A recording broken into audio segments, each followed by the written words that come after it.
Hello, ready, steady, free-fromers. So today we're going to make sausages. Pork sausages with some nice seasoning in. Really easy. You can do it with or without a sausage machine. I'm going to do it both ways just to show you. You can make burgers with this mix or you can make sausages. So sausages, here we come. Here we have pork mince. So it's just 20% fat pork mince. I picked this up from Sainsbury's yesterday, and there is, I think it's 500 grams. Yes, it's 500 grams. So I've got 500 grams of pork mince in here, and we're going to add 1 egg.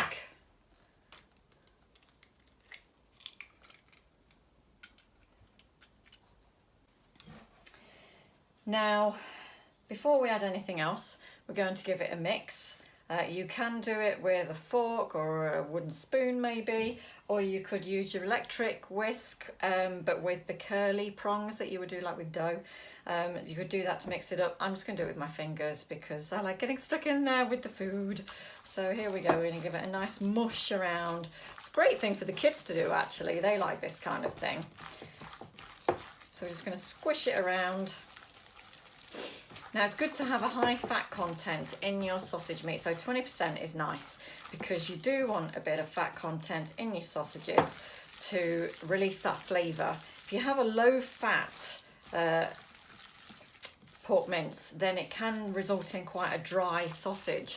So I would advise adding a bit of coconut oil or lard to the mix so that it's not too dry. Now this, I've tried and tested this recipe. This is my own recipe.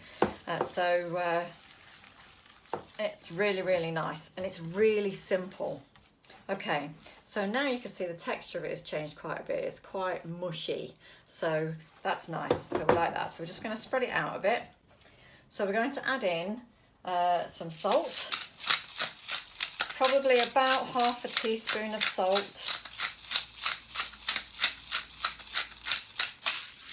And then a few twists of pepper.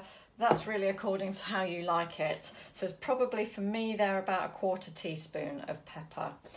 Now the rest of them is just 1 teaspoon of each. So we're going 1 teaspoon of onion granules. I'm going to sprinkle that across. Then I've got 1 teaspoon of sage. Everybody knows that pork and sage goes lovely together. So I'll pop that in. Then we like a bit of freshness, so we're going for parsley. So 1 teaspoon of parsley. And then just for a little bit of extra flavour, I'm going to pop paprika in here, just normal paprika. This will give it a bit of colour and it will give it a little bit of flavour.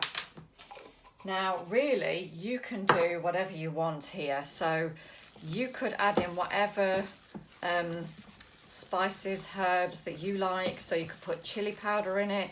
You could chop up some sun-dried tomatoes and put them in it. Now the way I'm mixing this is with my fingers, kind of separating through the mix because I want it to act like a giant fork, just to be able to spread those herbs and spices all through the mix.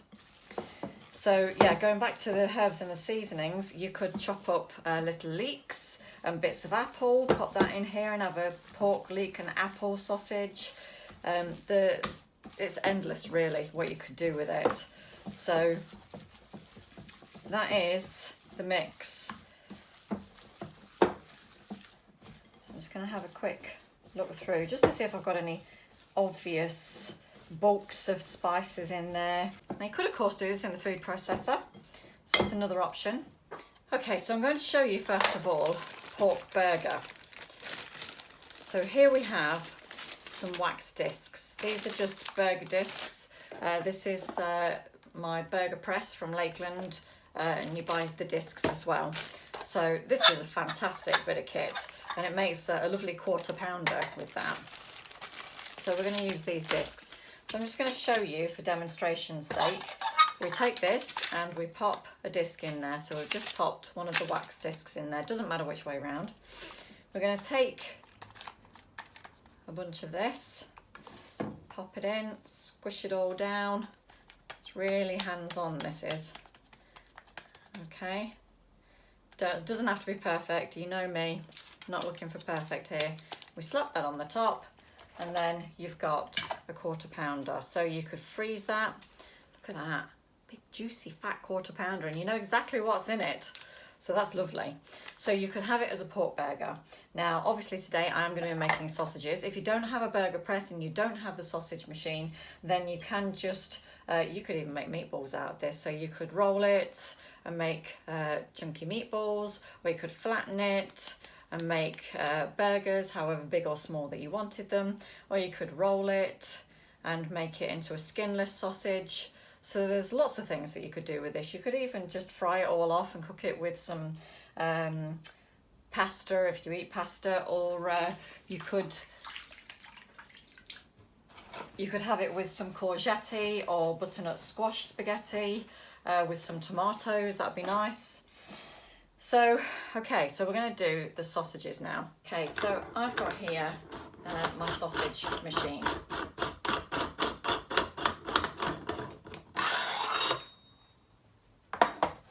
So I'm going to take this filling and I'm just going to shove it inside, like so.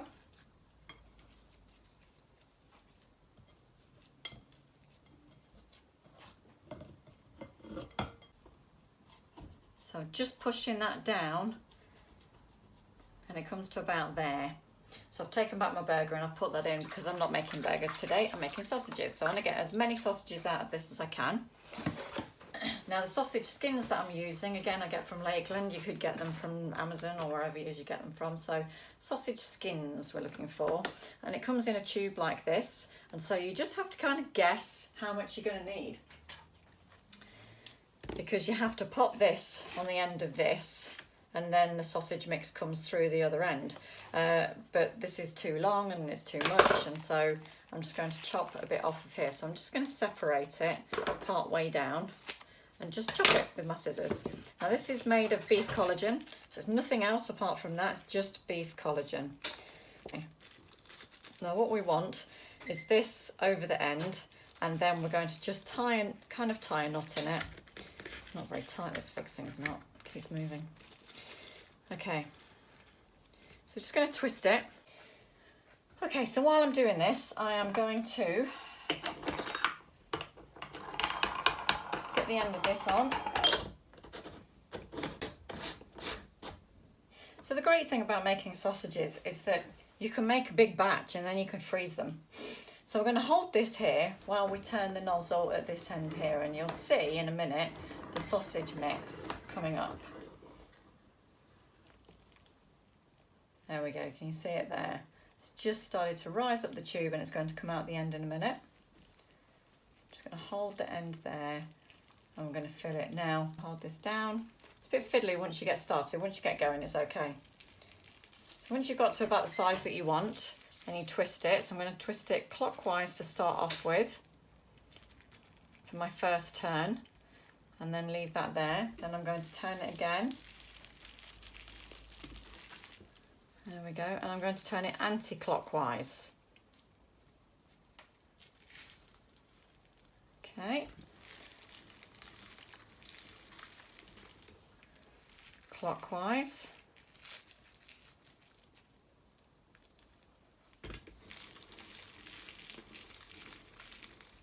And anti-clockwise. And we do this until all the mixture is gone. And then, okay. So we've got to the end of where we are, but there's still some mixture in here. The pusher thing that I've been turning, where it's pushing, has been going to the end here.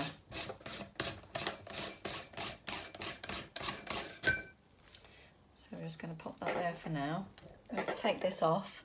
So you can see here, we've got all of this mix. So I'm going to use a wooden spoon to get the rest of this mixture through the pipe to the sausage.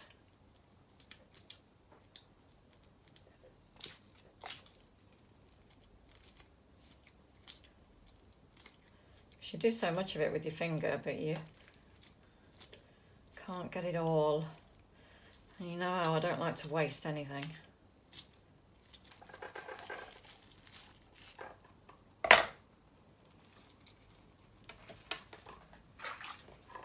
So that's the last sausage. So we're just going to twist that off and make sure we cut above any meat, because we don't want any meat sitting in there until the next time we make sausages. Out of 500 grams, we've got these sausages.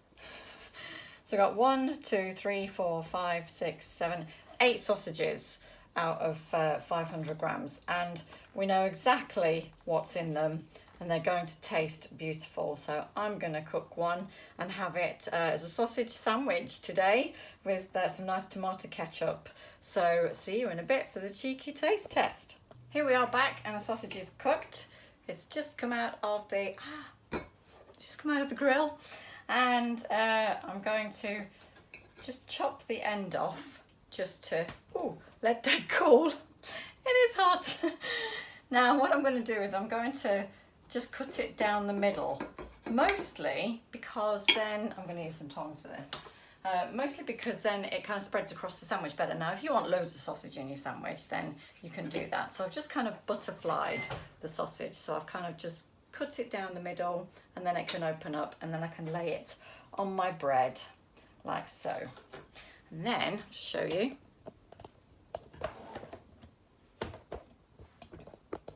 So here we are, got my sausage on my bread, got some nice Hellmann's honey ketchup. I like ketchup, so ketchup's going on there. So we're just going to taste this little bit because it should have cooled by now. So, you ready?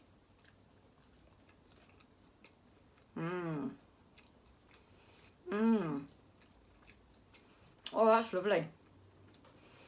Yeah, I think my cheeky taste tests are kind of all the same because I just go, oh, that's lovely. I'm going to do a bloopers one once where you'll see me go, oh, that's horrible, before I remake it. That's really nice. It's really firm texture to the sausage, and it's a lovely flavour to it, and so yeah, it's really, really meaty. So get a decent quality mince. Don't get a cheap one, because you might get lots of gristle in it, and then that won't be good. And yeah, so I'm having this sausage sandwich now, and it's going to be lush.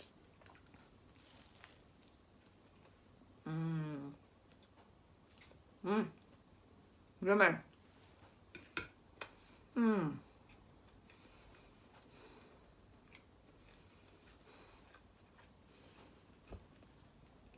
Your own food is so good. So, make the sausages, make the burgers, make the meatballs, whatever you want to do with the mix. Do it, it's lovely, and experiment with the flavours. Like, comment, share, suggest, whatever you like to do, give it a thumbs up, and I'll see you next time in the kitchen.